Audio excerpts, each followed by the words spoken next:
Assalamualaikum warahmatullahi wabarakatuh. Pada kesempatan kali ini, kelompok kami akan mempresentasikan tentang 3 materi, yaitu ada PLC, yang kedua ada analisis kelayakan proyek, dan yang ketiga ada WBS. Baiklah, yang pertama adalah mengenai Project Life Cycle. Project Life Cycle adalah himpunan fase-fase proyek yang menghubungkan awal proyek dengan akhir proyek. Project Life Cycle mendefinisikan pekerjaan yang harus dilakukan dalam tiap fase, mendefinisikan produk yang harus dihasilkan dalam tiap fase, kapan, siapa yang akan terlibat, dan bagaimana pihak manajemen organisasi akan mengendalikan dan menyetujui hasil pekerjaan dalam tiap fase. Nah, tahapan dalam Project Life Cycle ada 4. Yang pertama ada initiation phase, lalu ada planning phase, lalu execution, dan yang terakhir project closure. Nah, yang pertama ada fase inisiasi. Fase ini merupakan tahap pertama dalam project life cycle atau dasar dalam memulai sebuah proyek. Fase ini mendefinisikan proses-proses yang dibutuhkan untuk memulai sebuah proyek baru. Dalam fase ini juga, kebutuhan bisnis, masalah, dan peluang dalam satu proyek akan diidentifikasi. Nah, di fase project initiation proyek ini ada beberapa tahap yang bisa diikuti. Nah, pertama ada business case, di mana menjelaskan mengapa proyek penting untuk dikerjakan dan bagaimana cara mengerjakan proyek tersebut. Yang kedua ada feasibility study, melakukan research mengenai kemungkinan sukses dari proyek ini dengan mempertimbangkan semua faktor. Lalu yang tahap ketiga adalah project charter, di mana tahap ini akan membahas mengenai struktur dari proyek, beserta cara pengeksekusiannya. Lalu tahap yang keempat adalah tim, di mana kita akan menemukan orang-orang dengan kemampuan dan pengalaman tertentu sesuai dengan yang dibutuhkan untuk mengeksekusi proyek. Selanjutnya adalah project office. Tahap ini kita akan menentukan di mana project manager dan staff akan ditempatkan. Lalu tahap yang terakhir ada review, di mana kita akan mereview seluruh tahapan yang telah dikerjakan pada fase inisiasi untuk meyakinkan bahwa tidak ada yang tertinggal.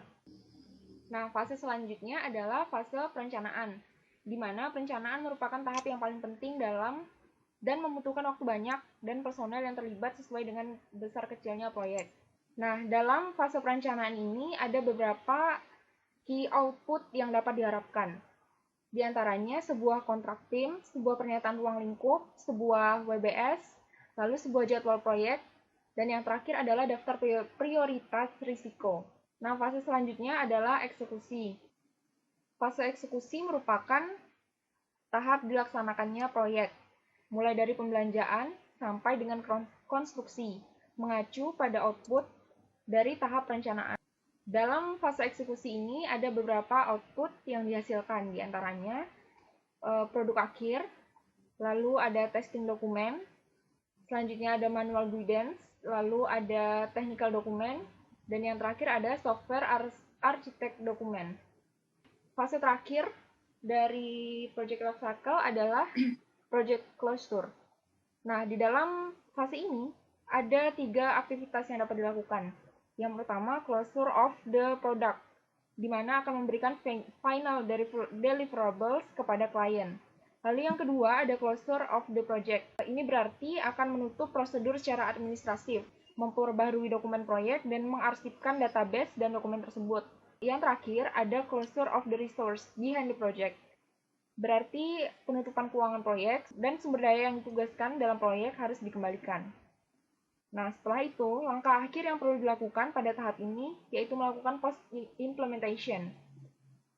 Artinya melakukan review untuk mengetahui tingkat keberhasilan proyek dan mencatat setiap pelajaran yang diperoleh selama kegiatan proyek berlangsung sebagai pelajaran untuk proyek-proyek yang akan dilakukan di masa yang akan datang. Baiklah, yang kedua yaitu mengenai analisis kelayakan proyek.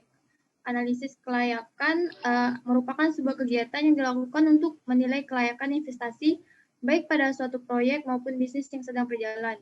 Analisis dimulai dari kegiatan mencari tahu apa saja yang diharapkan oleh pengguna dari sebuah sistem yang sedang dibuat. Tahap ini merupakan tahap yang menentukan apakah sebuah proyek tersebut layak dilanjutkan atau tidak. Maksud dari layak atau tidaknya ini adalah perkiraan bahwa apakah proyek yang akan dikerjakan dapat atau tidak dapat menghasilkan keuntungan bila telah dioperasionalkan. Selanjutnya, tugas-tugas yang tercakup dalam analisis kelayakan meliputi yang pertama, penentuan masalah dan peluang yang dituju sistem. Lalu yang kedua, pembentukan sasaran sistem baru secara keseluruhan. Ketiga, pengidentifikasian para pemakai sistem. Keempat, pembentukan lingkup sistem. Aspek-aspek yang diusulkan dalam analisis kelayakan dari pembangunan sebuah proyek. Menentukan unit atau bagian mana yang akan menggunakan. Mengantisipasi kemungkinan keterbatasan dan kendala pada penerapannya. Memperhitungkan kendala-kendala sistem. Menentukan target. Mengantisipasi kendala waktu. Lalu yang terakhir ada merencanakan dan memperkirakan biaya proyek. Aspek-aspek yang dianalisa dalam studi kelayakan proyek. Analisa aspek pasar pada sebuah studi kelayakan proyek. Aspek pasar ini adalah inti dari penyusun studi kelayakan proyek karena permintaan pasar terhadap produk merupakan dasar untuk menyediakan produk. Lalu yang kedua tuh menganalisa aspek teknis pada studi kelayakan proyek. Aspek teknis ini merupakan analisis mengenai dapat tidaknya proyek tersebut dilaksanakan secara teknis. Lalu yang ketiga, menganalisa aspek finansial pada studi kelayakan proyek. Analisa mengenai aspek finansial adalah analisa yang mengenai rencana keuangan proyek sehingga dapat menggambarkan proyeksi keuntungan proyek dan pengembalian investasi. Yang keempat, menganalisis aspek manajemen pada studi kelayakan proyek. Aspek manajemen proyek ini merupakan analisa mengenai pihak-pihak yang bertanggung jawab terhadap pelaksanaan proyek.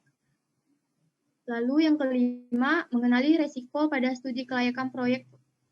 Resiko di sini itu misalnya kayak resiko terhadap tidak tercapainya target penjualan, resiko persaingan dengan kompetitor, kondisi makroekonomi Indonesia, serta resiko perubahan regulasi pemerintah. Lalu yang terakhir adalah membuat studi kelayakan proyek untuk memudahkan perencanaan proyek. Terakhir kita masuk ke topik yang nomor 3 yaitu WBS yang akan dibahas oleh saya sendiri. WBS itu adalah suatu metode pengorganisasian proyek menjadi struktur pelaporan hierarkis. Sedangkan WBS akademik adalah pengumpulan kemampuan dengan pengorganisasian yang disusun menjadi sebuah proyek yang dapat memecahkan masalah akademis. WBS ini digunakan untuk melakukan breakdown atau memecahkan tiap proses pekerjaan menjadi lebih detail. WBS disusun berdasarkan pembelajaran seluruh dokumen proyek yang meliputi kontrak, gambar-gambar, dan spesifikasi. Proyek kemudian diuraikan menjadi bagian-bagian yang mengikuti pola struktur dan hierarki tertentu menjadi item-item pekerjaan yang cukup terperinci yang disebut sebagai work breakdown structure.